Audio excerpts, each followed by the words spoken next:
بسم اللہ الرحمن الرحیم۔ سورہ کہف کی 60ویں آیت سے شروع کرتے ہیں درس قرآن کو، اور اللہ تعالیٰ فرماتے ہیں اعوذ باللہ من الشیطان الرجیم، بسم اللہ الرحمن الرحیم۔ وَإِذْ قَالَ مُوسَى لِفَتَاهُ لَا أَبْرَحُ حَتَّى أَبْلُغَ مَجْمَعَ الْبَحْرَيْنِ أَوْ أَمْضِيَ حُقُبًا۔ موسیٰ علیہ السلام اپنے نوجوان ساتھی سے کہتے ہیں، فتح کا لفظ جو ہے عربی میں ایک نوجوان کے لیے استعمال ہوا ہے۔ عمومی طور پہ اس کو ایک ایسے شخص کے لیے بیان کیا جاتا ہے جو آپ کی خدمت کرتا ہو، خدمت گزار ہو یا ملازم ہو، لیکن اس کے اصل معنی خدمت گزار، ملازم یا نوکر کے نہیں ہے۔ فتح کا مطلب ہے صرف ایک نوجوان شخص، تو ایک نوجوان ساتھی، اور یہ لفظ شاگرد کے لیے بھی استعمال ہوا ہے۔ اور حدیثوں سے پتہ چلتا ہے، نبی پاک صلی اللہ علیہ وسلم کی حدیث جو کہ ایک بڑی مشہور و معروف حدیث صحیح مسلم، صحیح بخاری اور جامع ترمذی میں بیان کی گئی ہے، اس میں یہ بتایا گیا ہے کہ یہ ان کا ایک شاگرد تھا جس کا نام تھا یشوع بن نون، جس کو بائبل میں جوشوا کہتے ہیں۔ حضرت موسیٰ علیہ السلام کی نبوت کے بعد جب وہ اس دنیا سے رحلت فرما گئے تو یشوع بن نون یا جوشوا نے بنی اسرائیل کو اپنے گائیڈنس میں لے لیا، ان کی رہنمائی فرمائی۔ تو موسیٰ علیہ السلام کہتے ہیں یشوع بن نون سے، لا ابرح حتی ابلغ مجمع البحرین، میں اس وقت تک نہیں رکوں گا جب تک ہم دو سمندروں کو ملاپ تک نہیں پہنچ جاتے۔ مجمع کا مطلب ہے جمع ہونا، اور بحرین کا مطلب ہے دو بحر اور سمندر۔ نا بحر کا جو لفظ ہے وہ صرف سمندر کے لیے استعمال نہیں ہوتا، لیکن اگر کوئی بہت بڑی پانی کی باڈی ہو، جیسے ایک بہت بڑی کوئی لیک ہے، یا جس کو آپ کہہ سکتے ہیں کہ ایک بہت بڑا پانی کا ذخیرہ ہے، تو اس کو بھی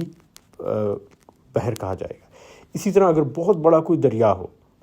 تو اس کو بھی بحر سے مشابہت دی جاتی ہے۔ دریائے سندھ کو جب پہلی بار دیکھا لوگوں نے، عربوں نے، تو کہنے لگے کہ یہ تو بحر ہے، یہ تو سمندر ہے، اس کا دوسرا کنارہ نظر نہیں آتا۔ تو مجمع البحرین آپ یوں سمجھیے کہ صرف سمندر کے لیے نہیں ہے، بحر سے مراد پانی کا ایک ایسا ذخیرہ ہے، چاہے وہ جھیل ہو یا دریا ہو یا سمندر ہو، جس کا دوسرا کونا آپ کو نظر نہ آئے، تو دیٹ از مجمع البحرین۔ تو موسیٰ علیہ السلام کہتے ہیں کہ جب تک میں اس مجمع البحرین تک نہیں پہنچوں گا تو میں رکوں گا نہیں، چاہے اس میں عقبہ او امضی حقبہ، اس میں سالوں بیت جائیں، ڈیکیڈز گزر جائیں، 10-20 سال گزر جائیں، موسیٰ علیہ السلام کہتے ہیں میں رکوں گا نہیں۔ اب یہ کہانی کہاں سے؟ اللہ تعالیٰ نے بالکل درمیان سے کہانی شروع کی، اور آج بھی آپ دیکھیں کہ اچھے ناول، اچھی فلمیں، ڈاکومنٹریز، وہ کوئی الف سے یہ تک نہیں ہوتی، درمیان سے شروع کی جاتی ہیں۔ تو اللہ تعالیٰ ایک سین دکھا رہے ہیں آپ کو کہ موسیٰ علیہ السلام ایک سفر پہ نکلے ہیں یشوع کے ساتھ، اور سفر ہے ایک ایسے شخص سے ملنے کا جس کے بارے میں انہیں کہا گیا ہے کہ اس کے پاس بہت بڑا علم کا ذخیرہ ہے اور تم سے زیادہ علم رکھتا ہے، یا وہ علم رکھتا ہے جو تمہارے پاس نہیں۔ حدیثوں میں ان کا نام بتایا گیا خضر۔ خضر کا مطلب ہے سبز، تو یہ ان کا ذاتی نام نہیں، ان کا ایک طرح سے ٹائٹل ہے، ایک لقب ہے خضر کا۔ اور لوگوں نے بہت سی روایتیں کی کہ وہ جہاں جاتے زمین سرسبز ہو جاتی اور سبزی و شادابی لے کے جاتے تھے، لیکن اس کا حدیث قرآن میں کوئی پہلو نہیں، صرف یہ پتہ ہے انہیں خضر کہا گیا۔ اب مجمع البحرین کہاں ہے؟ اس پہ بڑے لوگوں نے بحث کی ہے، اور میرے خیال میں جو اللہ تعالیٰ کا قرآن میں پیغام ہے اس کا تو اس سے کوئی تعلق ہے ہی نہیں کہ مجمع البحرین کہیں بھی ہو سکتا ہے، چاہے امریکہ میں ہو یا روس میں ہو، ڈزنٹ میک اینی ڈفرینس۔ لیکن اتنی روایات بن گئی ہیں خضر علیہ السلام کے بارے میں اور موسیٰ علیہ السلام کے بارے میں کہ یہ جاننا کہ وہ مجمع البحرین کہاں کہاں ہو سکتا ہے اس لحاظ سے فائدہ مند ہے کہ ہمیں پتہ چلتا ہے کہ کون کون سی روایات گھڑی گئی ہیں، کون کون سی روایات صحیح ہیں۔ تو پہلے آپ کو بتاؤں کہ پہلی روایت یہ ہے کہ کچھ علماء کا یہ کہنا ہے کہ یہ واقعہ اس وقت پیش آیا جب بنی اسرائیل فرعون کی غلامی میں تھے، اور بنی اسرائیل میں مایوسی پھیل چکی تھی کہ ایک اللہ کا نام لیتے ہیں، عبادات کرتے ہیں، نمازیں پڑھتے ہیں، اور عیاشی فرعون اور اہل مصر کر رہے ہیں جو کہ بت پرست ہیں، ہم پہ برا وقت آیا۔ تو خضر علیہ السلام کے واقعے سے اللہ تعالیٰ نے ان کو بتانا چاہا کہ بظاہر جو چیز بری نظر آتی ہے وہ حقیقت میں بہت اچھی ہو سکتی ہے وقت گزرنے کے ساتھ ساتھ، اور اللہ تعالیٰ کے فیصلے بظاہر ہمیں سمجھ نہیں آتے، ان میں مصلحتیں ہوتی ہیں۔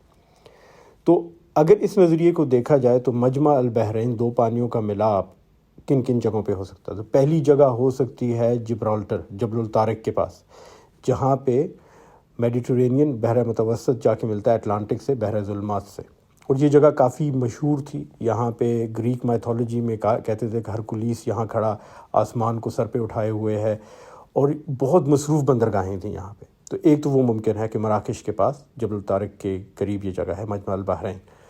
دوسری جگہ یہ ہو سکتی ہے کہ جہاں ریڈ سی بحر احمر جا کے ملتا ہے بحر ہند سے، انڈین اوشن سے، تو وہ آتا ہے east horn of Africa, Djibouti کے قریب کا علاقہ، تو وہاں مجمع البحرین ہو سکتا ہے۔ تیسرا وہاں ہو سکتا ہے جہاں دریائے نیل جا کے میڈیٹرینین بحر متوسط میں گرتا ہے، تو وہ مجمع البحرین ہو سکتا ہے۔ اور چوتھا مجمع البحرین، اگر بنی اسرائیل ابھی مصر سے نکلے نہیں اور یہاں موسیٰ علیہ السلام گئے ہیں، تو وہ ہو سکتا ہے جہاں دریائے نیل کے دو پارٹ آ کے ملتے ہیں، دا بلو نائل جس کو کہتے ہیں بحر الازرق، اور سفید نیل جس کو کہتے ہیں بحر الابیض۔ تو یہ اب دیکھیں کہ لفظ بحر استعمال ہوا دریائے نیل کے لیے، کیونکہ دونوں شاخیں اتنی بڑی ہیں کیونکہ دوسرا کنارہ نظر نہیں آتا، اور یہ جس جگہ ملتے ہیں اس جگہ کا نام ہے خرطوم، جو اب سوڈان کا دارالحکومت ہے۔ تو بتانے کا مقصد یہ ہے کہ ان چاروں جگہوں میں سے اگر کسی بھی جگہ موسیٰ علیہ السلام جا کے ایک نبی سے ملے ہیں تو وہ نبی افریقی النسل ہے، بنی اسرائیل کا نہیں ہے۔ اور ہمیں یہ بھی پتہ ہے کہ اللہ تعالیٰ کہتا ہے کہ میں ہمیشہ ہر قوم میں صرف وہ نبی بھیجتا ہوں جو ان کی زبان میں بات کرے۔ تو ممکن ہے کہ خضر علیہ السلام اپنی قوم کی طرف نبی مبعوث کیے گئے، اور آگے چل کے ہم دیکھیں گے کہ ان کی نبوت کی دو بڑی علامات بتائی گئی ہیں اس واقعے میں۔ ایک تو یہ کہ اللہ تعالیٰ ان سے ڈائریکٹ مخاطب ہے، براہ راست خطاب کرتا ہے۔ اللہ تعالیٰ سوائے نبی کے کسی انسان سے براہ راست خطاب نہیں کرتا۔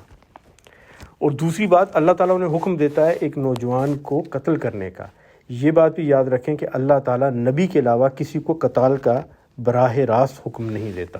تو یہ دو باتیں بہت یاد رکھنے والی ہیں کہ خضر علیہ السلام کا اس سے ثابت ہوا کہ وہ نبی ہیں، افریقی النسل ہیں، اور کسی افریقی قوم کی طرف، چاہے وہ شمالی افریقہ کی مراکش کی قوم تھی، یا وہ مصر کی افریقی قوم تھی، یا وہ سوڈان کی افریقی قوم، یا ایسٹ افریقہ شرق افریقہ کی قوم تھی، اس کے لیے نبی مبعوث کیے گئے تھے، اور یہاں ان کی ملاقات حضرت موسیٰ سے۔ دوسری رائے یہ آتی ہے کہ یہ واقعہ اس وقت پیش آیا جب موسیٰ علیہ السلام بنی اسرائیل کو لے کر سینا کی وادی کراس کر چکے تھے۔ اس صورت میں یہ مجمع البحرین یا تو وہی آتا ہے جہاں بحر احمر بحر ہند سے ملتا ہے، باب المندب اسے کہتے ہیں، یا جہاں پہ پرشین گلف خلیج فارس ملتا ہے بحر ہند سے، تو اس کو ہم کہتے ہیں اسٹریٹ آف ہرمز کا بندرگاہ عمان کا ایریا۔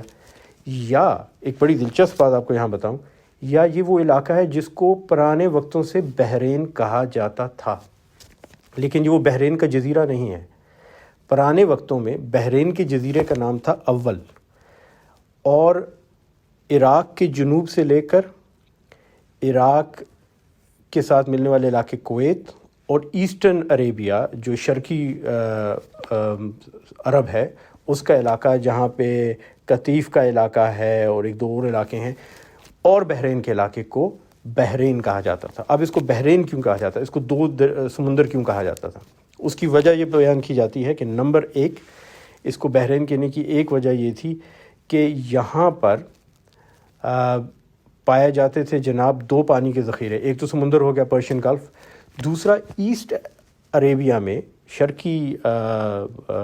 سعودی عرب کا جو علاقہ ہے آج کل، قطائف کا علاقہ اور باقی جو علاقے ہیں،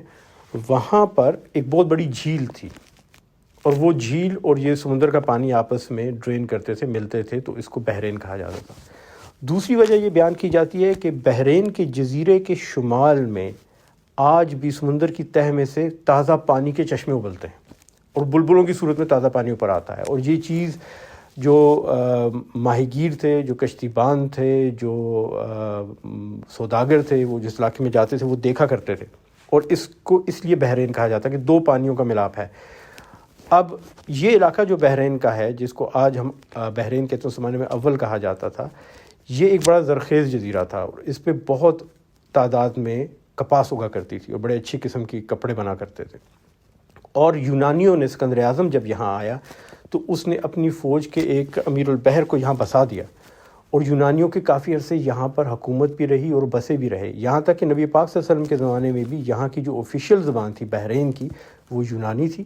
اور اس کے ساتھ وہ سریانی اور ارمانی زبان بولتے تھے، سیریک اینڈ ارامائک لینگویجز. اور جب یہ عیسائی بھی ہوئے تو سیریک چرچ کے ساتھ عیسائی ہوئے،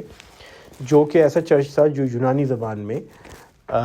تعلیمات دیتا تھا بائبل کی. اب اس میں آپ یہ دیکھیے گا کہ اس علاقے میں اب کیا آپ کو نظر آیا، ایک تو یونانیوں کی پریزنس نظر آ گئی، بحرین کے علاقے میں یونانی زبان بولی جا رہی ہے. بعد میں پارتھین کنگڈم بھی آ گیا جو یونانی بولنے والا کنگڈم تھا، انہوں نے ان کو رول کیا. اسی جگہ پر سکندر اعظم کی بہت شان بھی بتائی جاتی ہے، کیونکہ یہ لوگ یونانی تھے، یونانین نسل تھے، یونانی زبان بولتے تھے، تو یہ بہت زیادہ سکندر کو پسند کیا کرتے تھے. اور یہاں پہ وہ چشمے ہیں جو سمندر کے اندر سے تازہ پانی کے چشمے نکل رہے ہیں، تو یہاں پہ وہ متھ اور لیجنڈ بنی جس کو کہتے ہیں آب حیات، کہ ایسا پانی جس کو پی کے ہمیشہ کی جوانی حاصل ہو جائے یا ہمیشہ کی زندگی حاصل ہو جائے. تو یہ آب حیات کی لیجنڈ اس علاقے میں بحرین میں بنی، اور اس کے ساتھ منسوب کیا گیا خضر علیہ السلام کو، کیونکہ قرآن میں ذکر آ گیا کہ مجمع البحرین پہ خضر ملیں گے، ان کو منسوب کیا گیا. اور سکندر یونانی کو منسوب کیا گیا ساتھ، اور قصے بن گئے کہ سکندر یونانی سکندر ذوالقرنین ہے، اور وہ خضر علیہ السلام سے ملا اور اس نے چاہا کہ وہ آب حیات پیے، اور خضر علیہ السلام نے اس کو منع کر دیا. تو یہ ساری کہانیوں کا جنم یہاں پہ ہوا، کیونکہ یہ جو کہانی سکندر اور خضر کی ہے یہ آپ کو یونان میں نہیں ملے گی، یا آپ کو یورپ کے کسی علاقے میں نہیں ملے گی. حالانکہ سکندر کا کردار یونانی ہے اور یورپین ہے،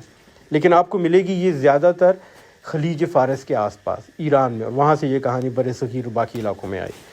تو یہ جاننا ضروری ہے کہ یہاں سے مجمع البحرین کے لفظ کے استعمال سے وہ کنفیوژن پیدا ہوئی،